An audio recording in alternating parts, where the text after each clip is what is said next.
Bonjour ou bonsoir, mesdames, mesdemoiselles et messieurs, fidèles internautes, c'est un plaisir pour moi de vous savoir fidèle à votre émission Droit de savoir.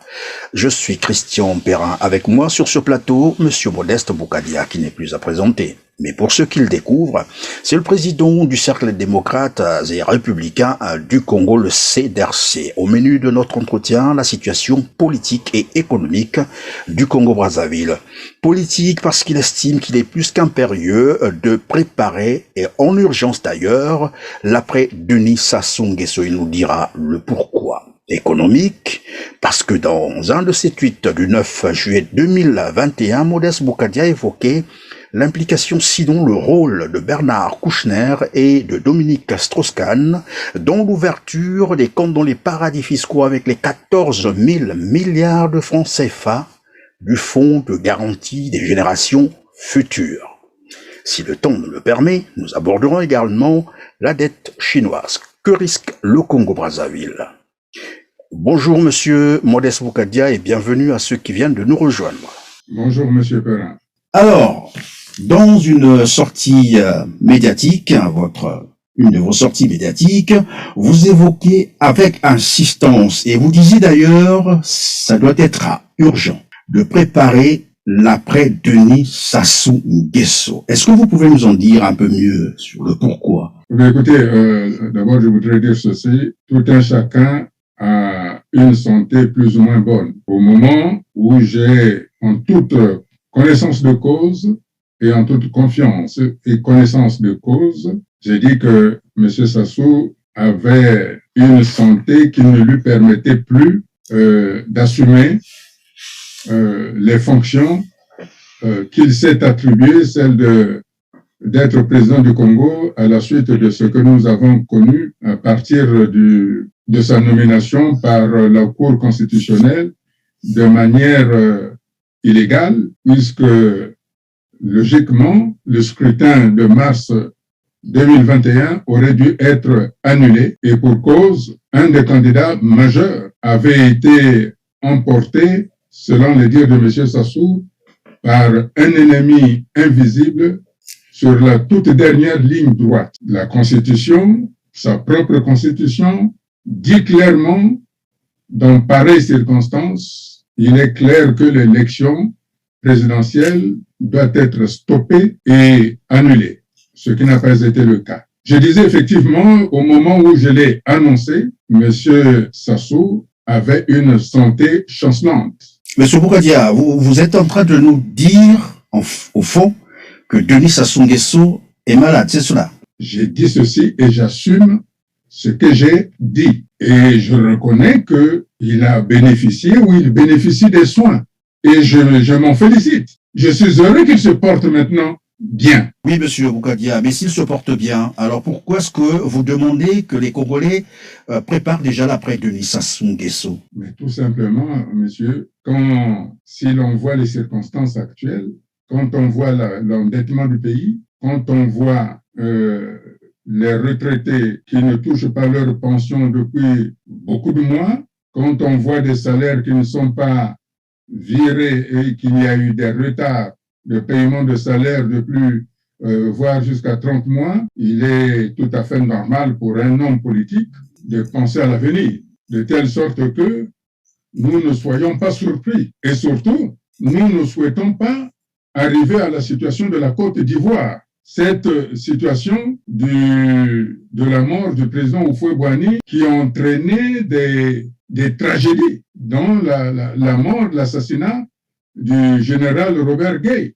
Personne ne peut l'ignorer aujourd'hui. Et personne ne peut ignorer que c'est cette situation qui a généré tout ce que la Côte d'Ivoire a connu avec le président Gbagbo ainsi que le président Ouattara. Moi, je veux que mon pays, que le Congo, qui appartient à tous les Congolais, ne suive pas la voie de la Côte d'Ivoire. Voilà ce que je dis. Oui, parce qu'il y a quoi? Qu'est-ce qui se prépare au Congo-Brazzaville? Qu'est-ce que vous redoutez exactement? Ce n'est pas moi qui redoute quelque chose. Vous dites que vous ne voulez pas que le Congo vive l'expérience de la Côte d'Ivoire. Ça veut dire que vous redoutez quelque chose. Vous avez des informations sur quelque chose. Ce que je ne souhaite pas, c'est que le Congo soit mis devant un fait accompli. M. Perrin, quand j'étais candidat en 2009, même jusqu'en 2012, j'avais dit qu'il faut craindre que M. Sassou nous fasse un coup à la traîtrise en nous imposant son fils. Fort heureusement, et c'est là où je suis content de la rédaction de sa constitution de novembre 2015 qu'il a fait adopter à coup de flot de sang. Puisque... Mais pendant que vous abordez déjà cet axe, vous dites que les Congolais doivent se préparer sur l'après Denis Sassou Nguesso. Et il se trouve que beaucoup d'autres Congolais pensent que finalement, il a porté dévolu sur son fils Christelle, Denis Sassou Nguesso, qui aujourd'hui assume les fonctions du ministre de la coopération internationale, et d'aucuns pensent d'ailleurs que c'est une façon déjà de le préparer pour le succéder. Moi, je ne partage pas ce point de vue, M. Perrin, pour la simple raison, tout Congolais peut assumer les fonctions de ministre, mais selon la constitution de M. Sassou, de novembre 2015, dans son article 66, il est clairement dit que nul ne peut être président de la République s'il n'est congolais d'origine, c'est-à-dire né de père et de mère congolais, et s'il n'est de bonne moralité. Si M. Sassou avait pensé à son fils, il n'aurait pas rédigé cet article-là, parce qu'il sait que son fils n'est pas de bonne moralité et il a une moralité douteuse et il n'est pas recommandable. Pardon? Il est congolais, non? De par son père, il est congolais. Il n'est pas congolais d'origine. Il est congolais, mais il n'est pas congolais d'origine. Pour être congolais d'origine, il faut être né d'un père congolais et d'une mère congolaise. C'est ça ce qu'on appelle congolais d'origine. Sur cet aspect-là, il n'y a pas de débat possible. Et quand on est né d'un père ou d'un parent congolais d'origine, on est aussi congolais d'origine, non? Non, non. Si un des parents... Être né congolais d'origine, c'est être né d'un père issu d'un Congolais et d'une mère issue d'une Congolaise. Enfin, alors, vous nous parlerez donc des affiliations, hein? L'affiliation sur Denis Christelle Sassou Nguesso, peut-être que les Congolais l'ignorent encore. Ben, vous savez très bien que M. Denis Christelle, Denis Sassou Nguesso est né de mère étrangère. Il ne faut pas qu'on dise parce que les Congolais d'en face se sont appelés Congolais qu'automatiquement on le juxtapose à la République du Congo. Il faut savoir distinguer la République du Congo et la République démocratique du Congo. Il ne faut pas qu'il y ait une confusion là-dessus. Voilà, c'est à cela dont je fais allusion. Est-ce que c'est une façon d'engager le débat sur comme l'ivoirité, c'est cela? Non, non, non, non, non, monsieur Perrin, je ne veux pas de polémique sur cette question-là. J'ai dit, moi je lis la Constitution du Congo et je rappelle que je n'étais pas d'accord avec cette Constitution-là et que cette Constitution a été faite sur mesure par monsieur Sassou Nguesso lui-même. Cette constitution n'a pas été critiquée. L'ensemble de la classe politique, l'ensemble des organisations sociales, patronales, tout ce que l'on veut, que l'on peut citer au niveau du Congo, n'ont eu à ne rien dire sur cette constitution-là. Ça veut dire que aujourd'hui, on ne peut plus débattre sur l'interprétation d'un article. Le temps de l'interprétation est dépassé. On prend la chose telle qu'elle est. Doit être président du Congo quelqu'un qui est né d'un père et d'une mère dont les parents sont d'origine, c'est-à-dire congolais de la République du Congo, pas de la République démocratique du Congo. Donc, si M. Christelle Sassou veut devenir président, je le lui souhaite. C'est en République démocratique du Congo. Ça, c'est aussi clair. Ça, c'est une question, en tout cas, à notre point de vue, qui ne sera pas négociable, qui sinon, s'entraînera des conséquences fort fâcheuses. Alors, toujours dans l'après Denis Sassou Nguesso, puisque vous insistiez d'ailleurs, et que cela était urgent de préparer l'après Denis Sassou Nguesso, vous disiez d'ailleurs que le Congo va entrer, sinon entre dans une zone de turbulence. Quand il y a eu des problèmes au Congo entre M. Denis Sassou et M. Frédéric Bensangou, M. Denis Sassou avait appelé tous les cadres du pays de se rassembler pour aller chasser M. Ntoumi dans sa petite forêt de Poule. C'est lui qui l'avait dit. Et tout le monde s'est réuni pour aller chasser le terroriste Ntoumi. Aujourd'hui, moi j'appelle tous les Congolais dans leur diversité, du nord, du sud, du centre, de l'est, de se réunir, de s'associer avec moi pour que la transition au Congo soit une transition, soit une succession démocratique. Nous ne voulons pas des errements qui pourraient conduire à une dislocation du Congo. Vous pensez à quoi exactement? Les errements qui vont conduire le Congo à la dislocation, vous pensez à quoi déjà? Vous savez ce qui est arrivé en Côte d'Ivoire? La Côte d'Ivoire a été disloquée, déchiquetée, et on a envoyé des gens qui avaient fait moins, à la TPI, au TPI, pardon. Et aujourd'hui, au Congo, nous pouvons connaître ce genre de choses-là. Imaginez que la succession se fasse très mal. Vous ne voyez pas que des choses graves pourraient arriver à ceux qui se seraient opposés à telle succession? Monsieur Bougadia, nous sommes face à nos téléspectateurs qui sont de toutes les couches sociales. Est-ce que vous pouvez être un peu beaucoup plus précis? Lorsque vous dites une succession qui se passe très mal, voilà pourquoi moi je vous pose des questions de savoir à quoi pensez-vous? Comment, par exemple? Qu'est-ce que vous appelez par une succession qui se passerait très mal? Je dis clairement, de manière tranquille, si M. Sassou nous impose son fils, il est à craindre que des événements tragiques, dramatiques pourraient arriver. Vous savez très bien que même dans le clan, dans le cas de M. Sassou, personne ne veut de cette succession-là. Que ferait M. Christelle Denis Sassou Nguesso s'il arrivait que son père l'imposa comme étant son successeur? La première des choses qu'il va faire, c'est de régler les comptes à ceux qui n'étaient pas d'accord avec lui, et en particulier tous ceux du bord du PCT. On a entendu dire que du côté de M. Jean-Dominique Okemba, il n'était pas d'accord. On a entendu dire que M. Bouya n'était pas d'accord, ainsi qu'un certain nombre de personnalités politiques proches de M. Sassou Nguesso. Et parce que ces gens-là... Quelle serait la première réaction de M. Christelle Denis Sassou Nguesso pour avoir la paix? Et parce que les Bouya, Dominique, Gédéo, comme vous l'appelez, Jean-Dominique Okemba, ont tous les droits sur le Congo pour décider qui doit être président, qui ne peut pas l'être. Non, la question n'est pas là. La question qui se pose aujourd'hui, et ils sont dans la même lignée que moi, que doit être président de la République du Congo quelqu'un né d'un père et d'une mère, c'est-à-dire qui est congolais d'origine de la République du Congo. C'est tout ce qu'il pose comme condition, qui est légitime, des conditions inscrites dans la Constitution du Congo. Mais je comprends aussi que l'angoisse de M. Sassou, pourquoi il veut imposer son fils. Vous pouvez nous expliquer?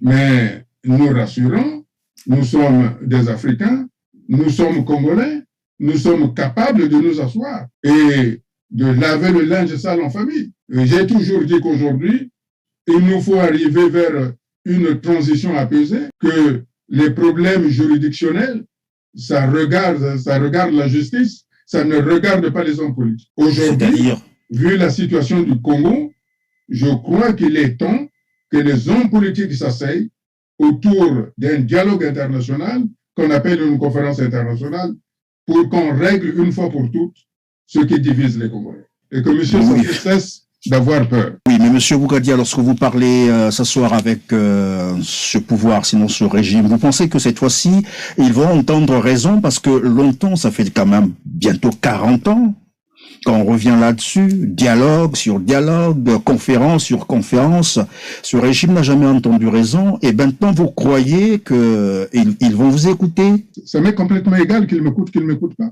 Moi, j'ai à cœur le sort des Congolais. Vous savez, la question qui a été posée, qui a été soulevée par le général Nyangambouala sur l'avenir de Mboshi. Vous savez, au nord là-bas, tous ceux qui sont du sud, ce sont les Congos, ce sont les Bas-Congos. Quand vous êtes au nord, quand vous entendez, ils disent qu'au sud là-bas, il n'y a que les Bas-Congos. Et au sud, tous ceux qui sont au nord, ce sont les Mboshi. Hein? La population ne distingue pas Kouyou, Makwa, ainsi de suite. Makwa, ils ne distinguent pas ça, ils disent que ce sont des mouches. Imaginons aujourd'hui que la succession ne se passe pas correctement. Les bourreaux et les victimes sont ensemble. Les bourreaux ont les armes, les victimes ont des armes. Vous voyez ce que ça va faire? C'est pour ça que je pense que moi, je m'adresse aux Congolais. Je ne m'adresse pas à M. Sassou Nguesso, puisque c'est lui qui nous a créé cette affaire-là. Tout ce que je lui demande, si tant est, puisque c'est lui-même qui l'avait dit, puisqu'il a appelé à la réconciliation internordiste. Mais cette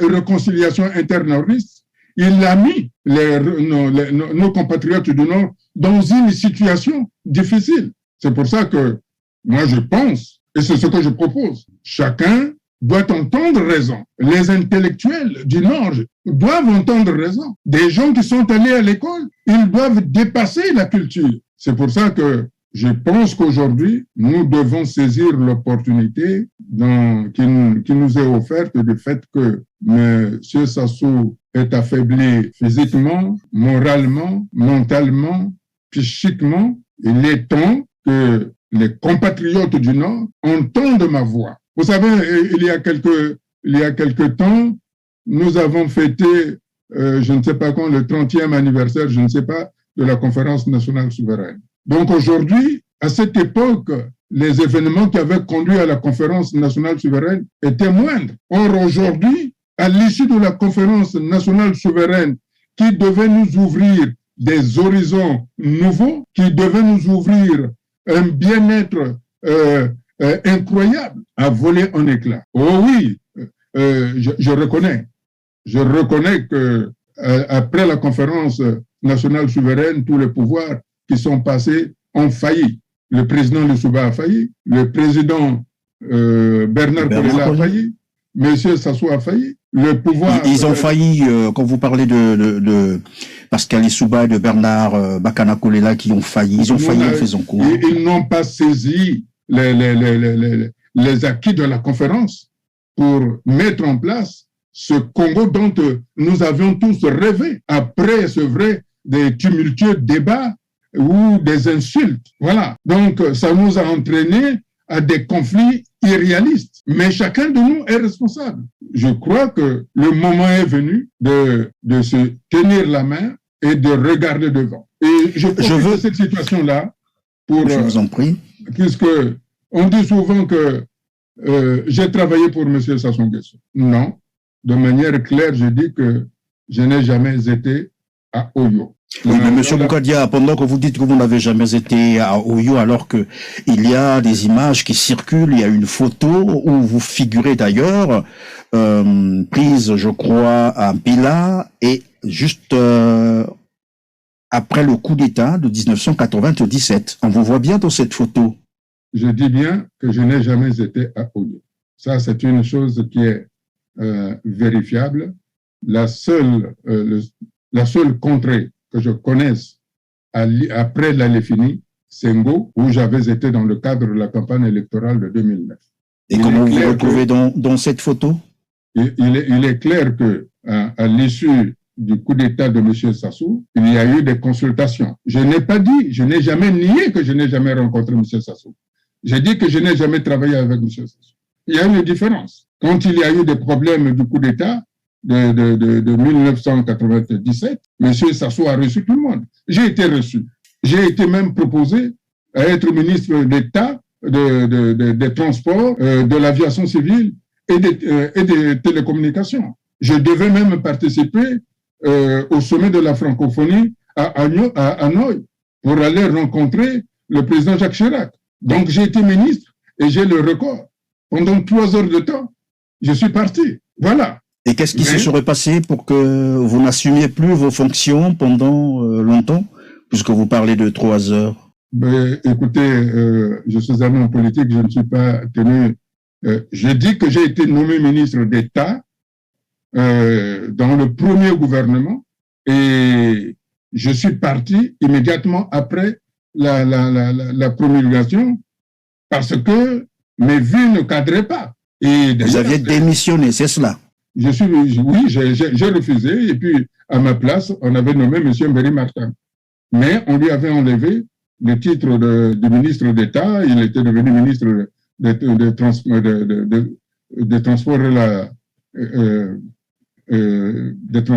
et de l'aviation civile. Alors que moi, j'étais ministre d'État des transports, de l'aviation civile et des télécommunications. Ça veut dire tout ce qui concernait toutes les communications.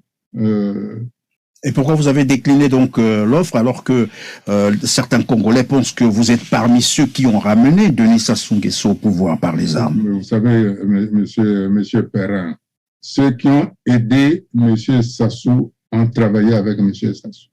Si véritablement j'avais travaillé avec monsieur Sassou, je serais là. Mais par contre, je lui avais dit, au cours de l'entretien que j'avais eu avec lui, qui avait duré 7 minutes, pas plus, 7 minutes, montre en main. Je lui avais dit, s'il a besoin de moi pour le Congo, pour construire le Congo, je serai présent. Mais si les intérêts du Congo sont en jeu, je me trouverai en face de lui. C'est ce que je lui avais dit clairement. Et donc vous avez constaté que les intérêts du Congo étaient mis en jeu, c'est cela? Ce n'était pas dans ma logique. Vous savez, moi je suis un libéral. Et quand on commence à réquisitionner la République, je ne m'y retrouve pas. Réquisitionner la République. Il faut être un peu beaucoup plus clair parce que c'est pour l'intérêt de nos téléspectateurs. Quand on commence à prendre la République pour des intérêts personnels, sans pour autant penser au sort des Congolais, je ne suis plus d'accord. Il y a quelqu'un qui est là qui peut le témoigner. C'est par exemple monsieur le colonel Joseph Zambela, à qui monsieur Sassou avait demandé, mais qui est ce monsieur-là? Il lui avait dit, je connais monsieur Boukadia. Monsieur Boukadia ne caresse jamais les gens dans le sens du poil.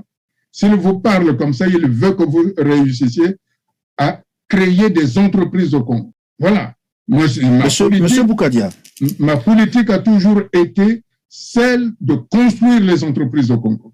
Monsieur Boukadia, vous êtes un homme politique et le courage d'un homme politique, c'est aussi l'honnêteté. Est-ce que vous pouvez nous dire exactement, sinon nous rappeler, lesquels ont préparé le retour de Denis Sassou Nguesso par les armes? Pouvez-vous nous le dire et citer leurs noms?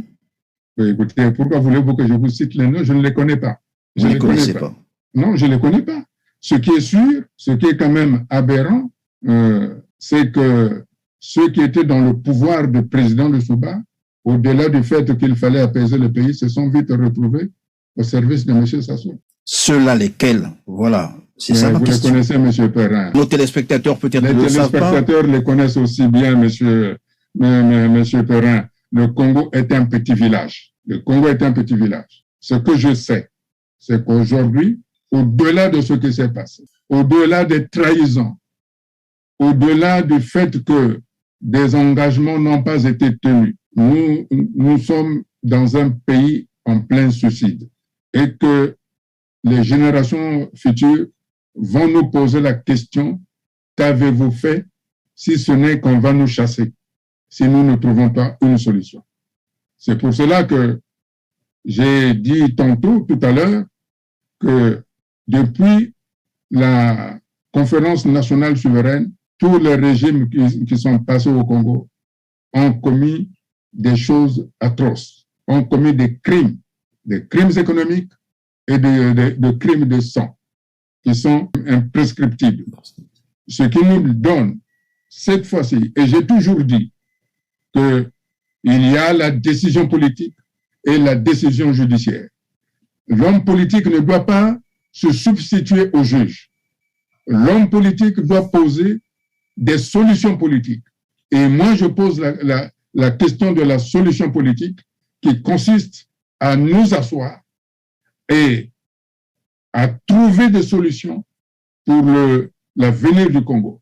Et cette solution-là, dans l'immédiateté, et par rapport à ce qui s'est passé en mars dernier, c'est d'aller vers une transition politique apaisée.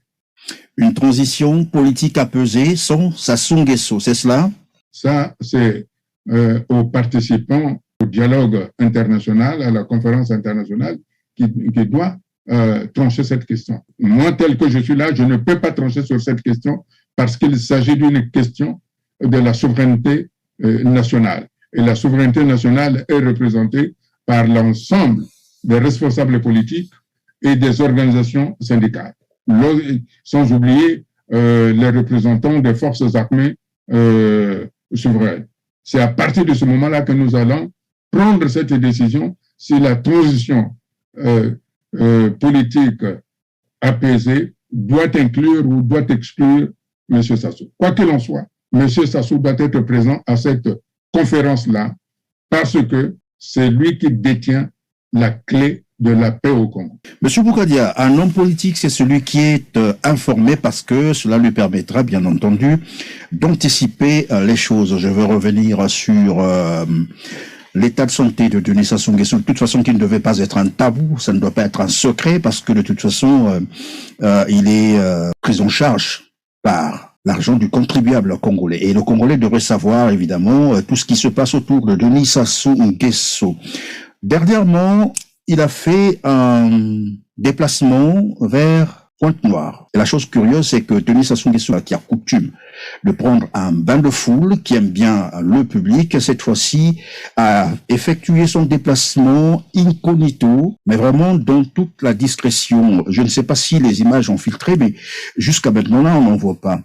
Est-ce que cette attitude vient corroborer ceux qui pensent qu'il est sous oxygène et suivi par 3 médecins cubains, que sa santé est vraiment détériorée? Écoutez, au moment où je l'avais dit, effectivement, mais c'est normal. Hein, c'est normal, vous savez, quand vous avez une insuffisance respiratoire ou cardiaque ou rénale, on peut vous mettre sous l'oxygénation, oui.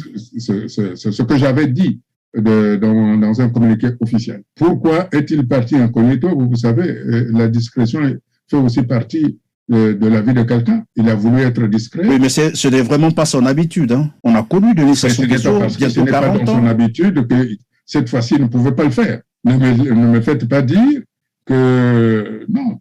Je ne peux pas extrapoler. Pour une fois, il a peut-être été modeste de ne pas faire déshydrater les Congolais sous un soleil ardent, de ne pas déshydrater les mamans, les élèves, les écoliers avec des drapelés. Et puis, voilà, ça arrive qu'à un moment donné, quelqu'un devienne humain, même un dictateur. Monsieur Bougadia, on va aborder le second volet qui porte sur l'économie. Alors ici, je disais d'emblée dans votre tweet du 9 juillet 2021, vous affirmez que Bernard Kouchner et Dominique Strauss-Kahn ont joué un rôle dans l'ouverture des comptes dans les paradis fiscaux avec les 14 000 milliards de francs CFA du Fonds de garantie des générations futures.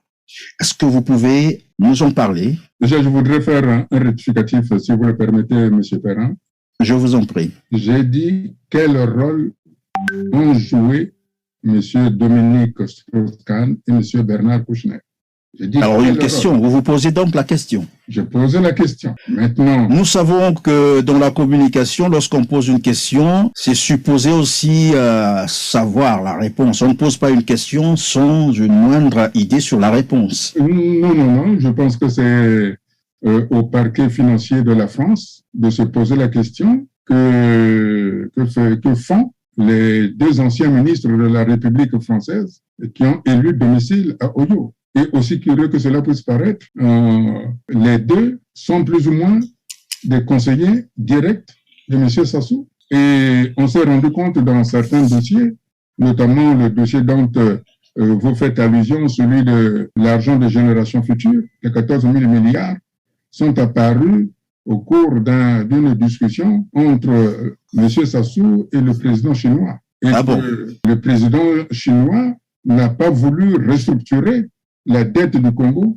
arguant qu'il y avait suffisamment d'argent au Congo, notamment les 14 000 milliards dans les paradis fiscaux. C'est pour ça que je m'interrogeais à haute voix, que font M. Dominique Strauss-Kahn et M. Bernard Kouchner, qui ont élu domicile à Oyo? Ont-ils aidé M. Bouya et compagnie à ouvrir des comptes offshore? C'est une question. Ça, c'est le parquet financier français Ça veut dire que s'ils ont ouvert des comptes dans les paradis fiscaux... Au moment où nous sommes en train de tenir notre émission, vous nous dites que monsieur Dominique Strauss-Kahn et Bernard Kouchner sont à Oyo.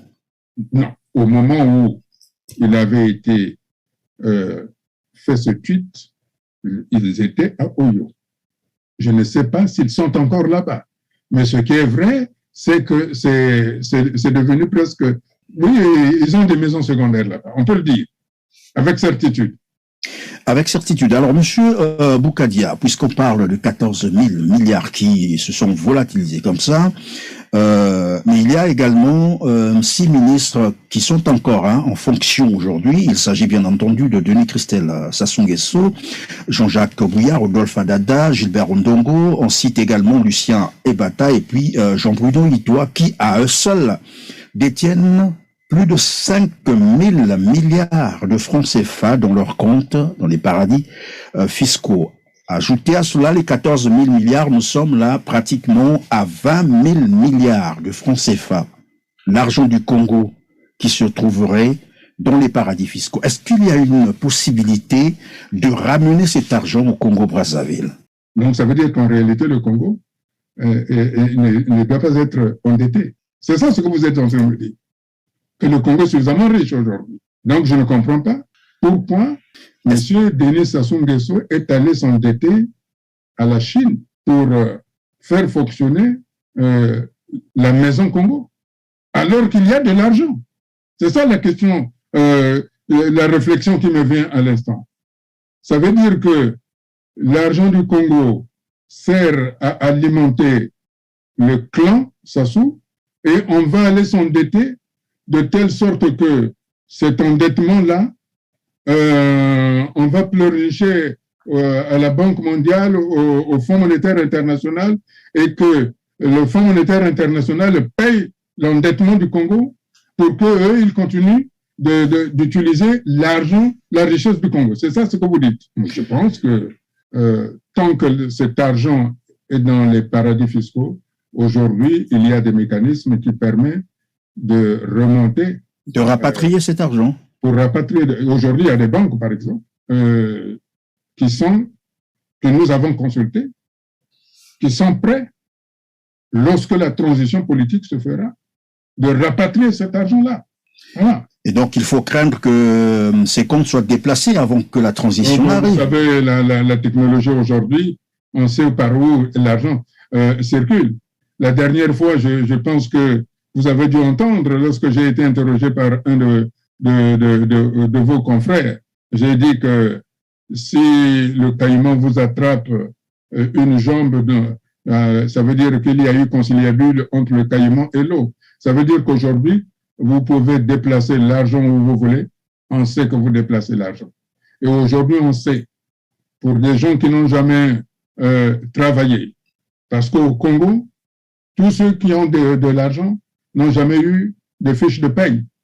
Ils se sont servis sur le dos de la bête, cet argent, parce qu'aujourd'hui, les banques ne veulent plus avoir l'étiquette de l'argent sale.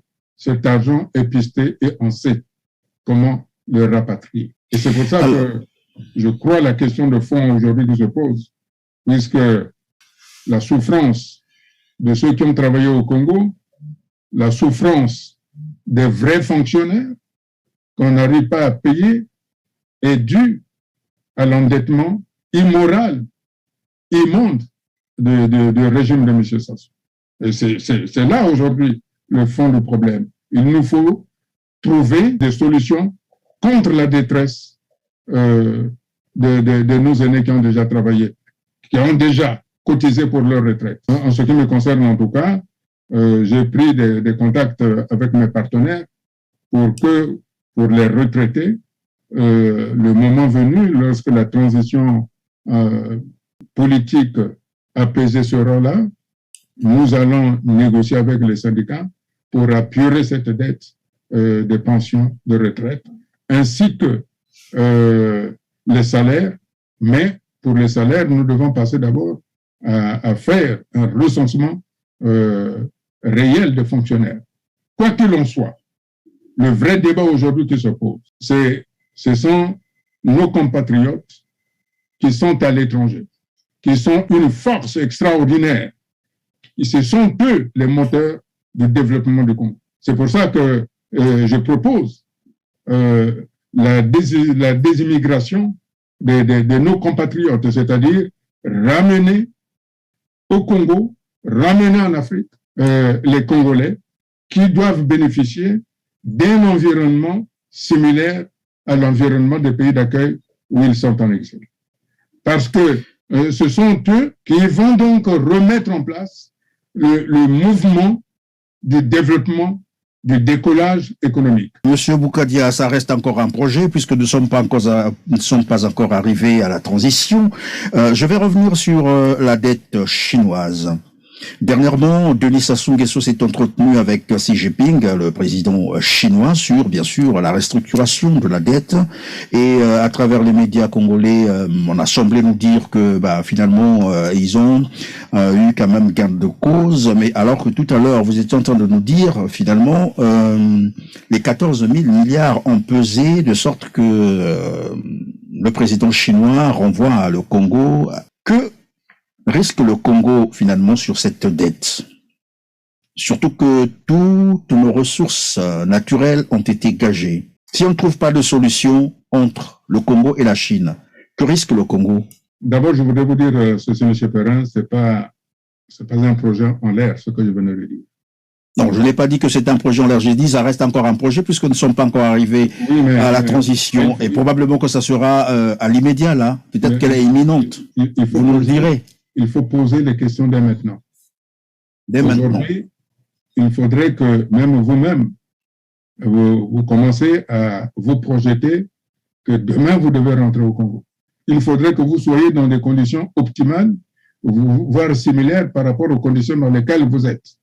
Et c'est ça ce qui va vous donner la force et l'énergie d'apporter l'expérience que vous avez acquise à l'extérieur.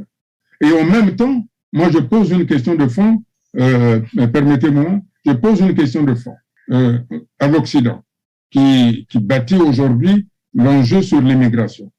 Je dis, l'immigration, ils veulent choisir leur propre immigration, l'immigration intelligente. Et moi, je dis, quelle que soit l'immigration, elle est essentielle pour l'Afrique. Et que j'appelle les présidents africains, et M. Sassou en premier, d'organiser un colloque de la désimmigration occidentale. Comme ça, les expertises acquises par la diaspora puissent être au service du pays.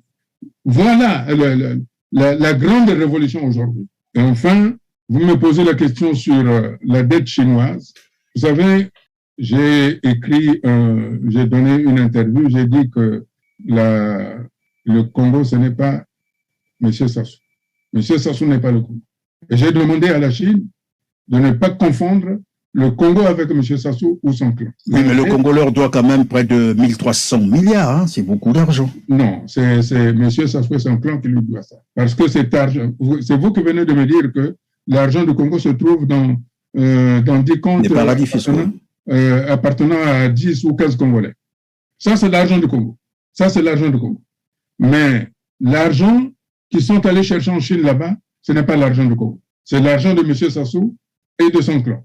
Et sur cette question-là, il est difficile de trouver un terrain d'entente. Sauf si au cours du dialogue international, c'est-à-dire de la conférence internationale, donc ce qui veut dire que la Chine doit être partie prenante si elle veut retrouver ses petits à cette conférence internationale. Parce qu'il nous faut faire l'audit de cette dette-là, si elle est véritablement réelle ou si c'est une dette fictive, c'est ça. Et par ailleurs, je souligne, je voudrais attirer l'attention de M. Sassou. Aucun surendetté ne s'est jamais sorti de l'endettement par un nouvel endettement. Ça n'existe nulle part. L'endettement d'un surendetté finit toujours par être effacé. C'est pour ça que je dis le problème de la dette vis-à-vis de la Chine doit regarder tous les Congolais pour que, au moment de la conférence internationale, nous demandons l'audit de cette dette et que nous voyons à partir de l'audit si effectivement les Congolais doivent la rembourser ou doivent faire appel à l'OMC, puisque la Chine est membre de l'OMC, pour que cette dette-là soit par perte et profit par rapport aux nouveaux engagements que le nouveau pouvoir pourra signer avec la Chine. Je ne suis pas contre la Chine, bien au contraire, mais nous devons être transparents sur cette question de l'endettement. D'autant plus que, vous savez, il y a des gens qui ont dit que non, ce qui est arrivé dans les pays de l'Europe, de certains pays de l'Europe de l'Est ne peut pas arriver. Mais quand vous achetez une maison que vous ne pouvez plus payer, qu'est-ce qu'on fait? On vous saisit la maison. Est-ce qu'il faut craindre que la Chine puisse saisir le Congo un jour pour se faire rembourser sa dette? Vous savez, l'ambition de la Chine aujourd'hui a été, fort heureusement, les populations de Kakamweka ont dit non. Ils ont voulu mettre main basse sur le domaine de Sonda, le domaine où les pères fondateurs voulaient construire un barrage mythique. Mais les intérêts par rapport à la dette, la Chine a demandé à Sassou de lui donner cette zone-là ainsi qu'une bonne partie du port de Pointe-Noire. C'est dont je ne suis pas d'accord. C'est d'ailleurs ce qui fait que M. Sassou soit en bisbille avec Total et avec Bolloré. C'est pour ça que ceux qui hier lui avaient donné la possibilité d'accéder au pouvoir au Congo, aujourd'hui, ils leur tournent le dos. Il y a une façon quand même de mettre, il y a une certaine manière, une certaine tenue. On ne met pas un couteau dans le dos de quelqu'un qui vous a aidé. Alors, Monsieur Boukadia, on va terminer probablement par là. Le Congo venait de perdre un de ses fils, pas les moindres, un candidat quand même à la présidentielle de mars dernier, en la personne de Guy Brice Parfait Kolela, qui jusqu'aujourd'hui, finalement, des examens sont en train d'être menés pour comprendre ce qui est arrivé, la cause de son décès. Mais jusque-là, ça tarde tout de même. Et vous êtes au niveau de la France, vous êtes un homme politique, une personnalité politique du Congo-Brazzaville. Probablement que vous avez quelques informations sur cette situation. Vous savez, un membre de famille a le droit de hausser le ton vis-à-vis d'un membre de la famille. Mais il est inadmissible que quelqu'un qui ne soit pas de la famille puisse hausser le ton jusqu'à ce que l'on perde quelqu'un. Aujourd'hui, vous savez, ce qui est dramatique, c'est que on a inculqué aux Congolais un poison qui est le tribalisme. C'est le tribalisme qui a emporté M. Guy Brice Parfait Kolela. Parce que dans toute procédure, on voit les dernières personnes que cette personne a vues et surtout avec lesquelles il était plus ou moins en mésentente. Tout le monde a suivi la sortie tonitruante, menaçante de M. Firmin Ayessa, qui avait dit clairement « Je veux vous faire boire de l'eau par les narines, par le nez ». Ça s'appelle une menace non voilée. La menace de mort. C'est ça. Et aussi curieusement, M. Sassou lui-même, devant un partenaire de chef d'État au moment où il a prêté son serment, je ne sais pas pourquoi, a déclaré, je cite, c'est du français, c'est du français.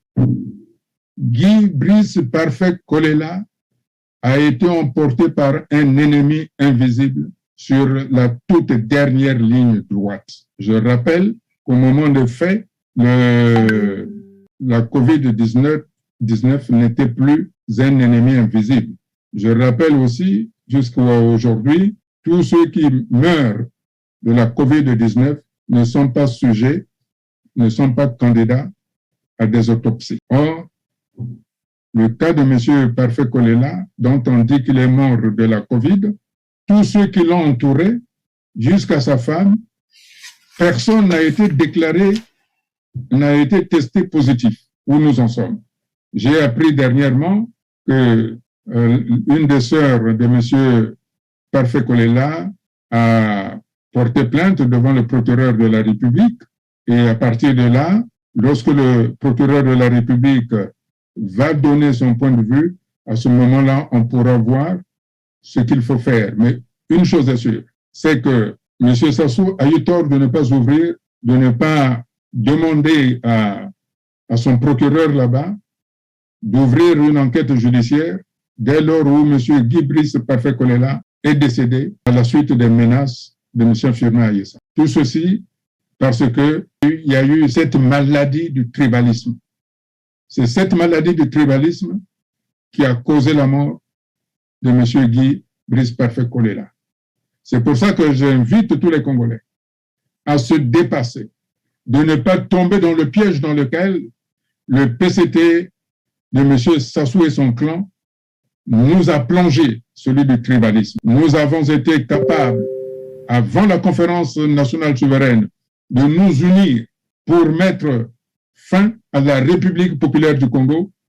Aujourd'hui, ce sont les mêmes Congolais. Nous sommes aussi en mesure de nous unir pour éviter une catastrophe, pour éviter une succession qui entraînerait des drames dont on ignore les conséquences aujourd'hui. Mais que les gens disent que je ne savais pas, je suis en train de le dire aujourd'hui. Le tribalisme risque de nous emporter si nous ne sommes pas capables de nous réunir. J'appelle donc les partis politiques, les syndicats des étudiants, des travailleurs. J'appelle les forces armées à se ressaisir et à sauver la République. C'est dans l'union que nous pouvons sauver cette République-là. Ne laissons pas à M. Sassou de nous amener vers le chaos. Et à M. Sassou lui-même, je souhaiterais lui dire, non seulement je suis content qu'il soit en très bonne santé, mais avant qu'il ne parte, il serait de bon temps qu'il laisse quelque chose de merveilleux à la postérité, c'est-à-dire qu'il appelle les Congolais à s'asseoir et à tracer le Congo de demain. Voilà, c'est la fin de cette émission. Merci, Monsieur Modeste Boukadia, de nous avoir éclairé sur un certain nombre de sujets. Nous reviendrons vers vous et vous serez toujours bienvenus sur notre plateau. Quant à vous, chers téléspectateurs, merci de vous avoir compté une fois de plus parmi nous. Et restez toujours branchés sur votre canal d'information TLR TV. Moi, je vous retrouve très prochainement. Merci.